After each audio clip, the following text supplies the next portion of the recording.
भाई लोग आज हम जाने वाले हैं एक खतरनाक डीजे बुक करने के लिए। और भाई तुम लोग सोच रहे होंगे कि मैं डीजे बुक कराने क्यों जा रहा हूँ। तो भाई लोग मैं आपको बता दूं कि आज से कुछ दिन बाद हमारे निशु भाई की शादी होने वाली है इस गेम में। तो इस सीरीज को पूरा देखना जिसमें हम निशु भाई की शादी की तैयारी से लेकर बारात तक का पूरा सफर वीडियो के द्वारा आपको दिखाएंगे। तो अभी फिलहाल मैं जाने वाला हूँ डीजे वाले भाई के पास। और तुम ये देखो इतनी बड़ी हवेली जो की निशु भाई की है और इसमें अभी काफी काम बाकी है। ये पूरी बाहर से तो कम्प्लीट है पर अंदर टाइल्स और फर्नीचर का काम अभी बाकी है और इसके चारों ओर बाउंड्री भी बन चुकी है। और ये पूरी हवेली निशु भाई के हिसाब से बन रही है। और आप बताओ कैसी है ये हवेली। और ये है निशु भाई का पुराना घर और ये बन रहा है न्यू घर। अभी जल्दी से चलते हैं अपनी कार के पास। और भाई ये रोड रोलर किसका है? शायद मिस्त्री का होगा। और ये कितना बड़ा है भाई। भाई मिस्त्री इसके हैंड ब्रेक तो लगा के गया है ना, नहीं तो ये किसी के ऊपर चढ़ जाएगा तो सामने वाला पापड़ बन जाएगा। और वो देखो गाइस, वो रहे अपने शेर, एक टोचन किंग तो दूसरा दिलों की धड़कन। और यहाँ पर भी कुछ तो बन रहा है, शायद ट्रैक्टर के लिए पार्किंग स्पेस बना रहे हैं। वो सब छोड़ो गाइस, अब चलते हैं फटाफट से डीजे बुक कराने। और भाई निशु भाई के छोटे भाई रोहित भाई ने बोला है कि चाहे कितने भी पैसे लग जाएं, पर डीजे ऐसे होने चाहिए कि पूरा गांव गूंज उठे। तो अभी लेकर चलते हैं अपनी स्कॉर्पियो को शहर की ओर डीजे बुक कराने के लिए। और हमें ऐसे डीजे बुक करने हैं जो कि सबसे अलग और आवाज में सबको पीछे छोड़ दे। और सबसे बड़ी दिक्कत, मैंने निशु भाई को खतरनाक डीजे बुक करने की हाँ तो कर ली थी, पर मुझे ये पता नहीं था कि हमारे आसपास कोई डीजे वाला है ही या नहीं। तो मैंने आज सुबह ही बेनी से कॉल करके खतरनाक डीजे वाले भाई का नंबर ले लिया और उनसे बात करने के बाद उनकी भेजी हुई लोकेशन पर अभी फिलहाल मैं जा रहा हूँ। और देखते हैं उनके पास कौन कौन से डीजे हैं, क्योंकि बेनी का कहना था कि उनके पास हर प्रकार के डीजे हैं। और भाई कुछ देर के बाद मैं आ गया डीजे वाले भाई के यहाँ और इस गेट से हमें अंदर जाना है। लेकिन एक सेकंड भाई, ये क्या ट्रैक्टर के ऊपर डीजे? ये तो आज पहली बार देखा। तो अब अपनी स्कॉर्पियो को करते हैं एक साइड पार्क। और भाई ये रहे हमारे सामने इन डीजे पिकअप और डीजे ट्रैक्टर के मालिक। और इसने बात करते हैं। तो जग्गू भाई, हमें हमारे दोस्त की शादी के लिए एक खतरनाक डीजे बुक कराना है। तो भाई मेरी इनसे बात हो चुकी है और इनका कहना है कि पहले तुम डीजे को अच्छे से देख लो और उसके बाद मुझे बताओ कि तुम कौन सा डीजे बुक कराना है। तो भाई सामने तो दो डीजे खड़े हैं, इनमें से कौन सा सिलेक्ट करूं, क्योंकि एक पिकअप पर सेटअप है तो दूसरा ट्रैक्टर पर। मुझे तो कुछ समझ नहीं आ रहा था और मैं सीधे डीजे को पीछे से देखने लग गया। और शायद ये ट्रैक्टर वाला डीजे साउंड के मामले में इस पिकअप ट्रक को पीछे छोड़ देगा और मुझे तो कुछ समझ नहीं आ रहा था। तो मैं जग्गू भाई से सलाह लेने लग गया और मैंने जग्गू भाई को सारी बातें बता दी कि हमें एक खतरनाक डीजे चाहिए जो कि पूरे गांव में माहौल बना दे और पैसों की कोई चिंता नहीं है। और भाई थोड़ी देर जग्गू भाई से डिस्कशन करने के बाद मुझे पता चलता है कि ये ट्रैक्टर वाला डीजे सबसे बेस्ट है आवाज और लुक के मामले में। और भाई सबसे खास बात है इसका पर डे का रेंट,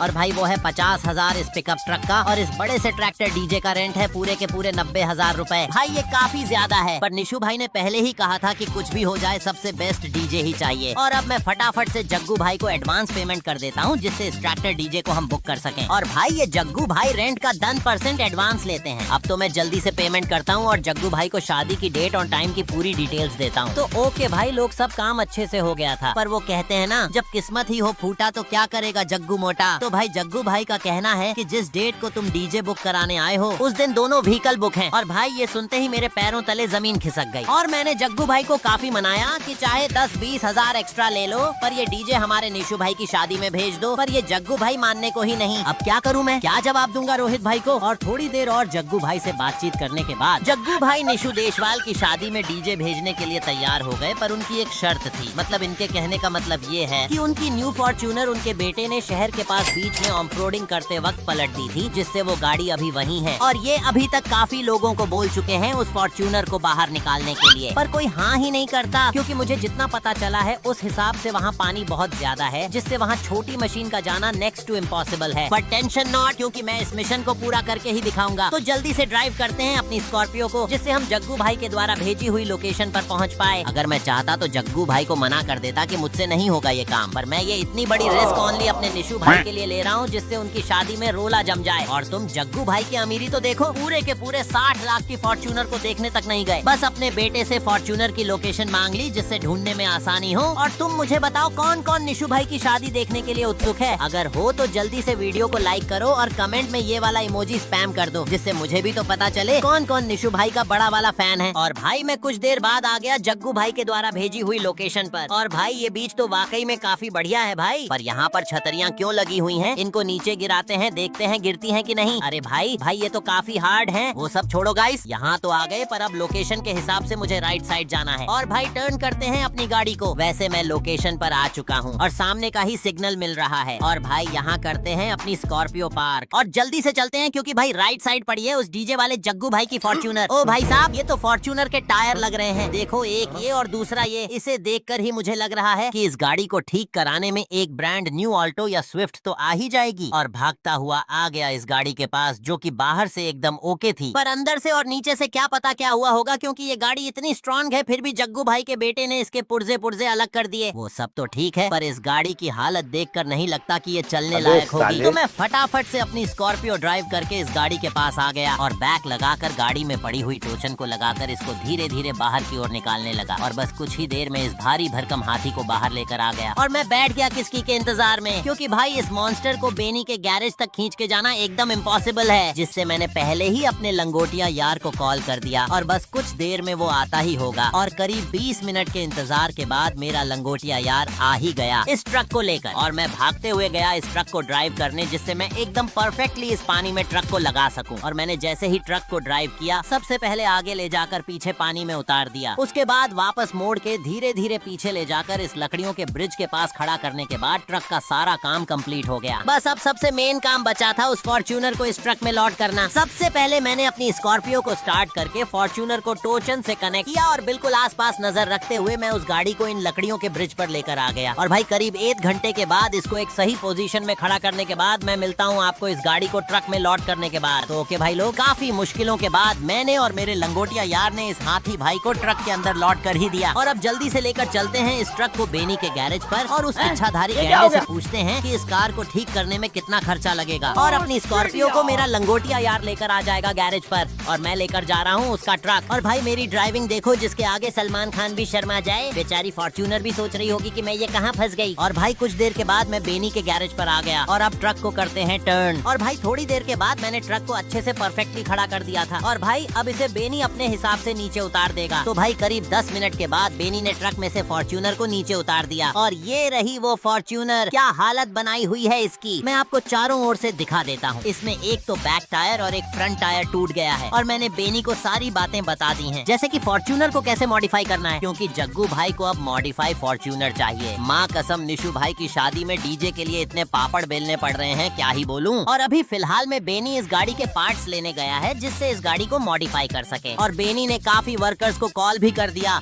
जिससे कुछ घंटों में ही ये गाड़ी मॉडिफाई हो सके। तो ओके भाई लोग, करीब 5 घंटों की बेनी की मेहनत रंग लाई और ये फॉर्च्यूनर फिर से सड़कों पर दौड़ने के लिए तैयार है। और भाई बेनी का काम ही अलग है, फॉर्च्यूनर के ऊपर फ्लैग भी चिपका दिया और फुल ब्लैक फॉर्च्यूनर। तो अब जल्दी से लेकर चलते हैं अपने जग्गू भाई के पास और देखते हैं उनका क्या रिएक्शन रहता है फर्स्ट लुक और फर्स्ट इंप्रेशन में। तो जग्गू भाई का फार्म हाउस तो इधर ही है, पर हाथ में हो फॉर्च्यूनर और वो भी ब्लैक। तो शहर में एक गेड़ी तो बनती है ना मेरे भाई। और भाई मैं पूरे शहर की गेड़ी मार के सीधे आ गया जग्गू भाई के पास और वो खड़े जग्गू भाई, जिनको हमें ये फॉर्च्यूनर देनी है। और भाई जग्गू भाई की स्माइल तो देखो, उनकी स्माइल ही बता रही है कि एकदम परफेक्टली मॉडिफाई हुई है उनकी फॉर्च्यूनर। क्यों, सही कहा ना जग्गू भाई? क्या बवासीर बना दिए।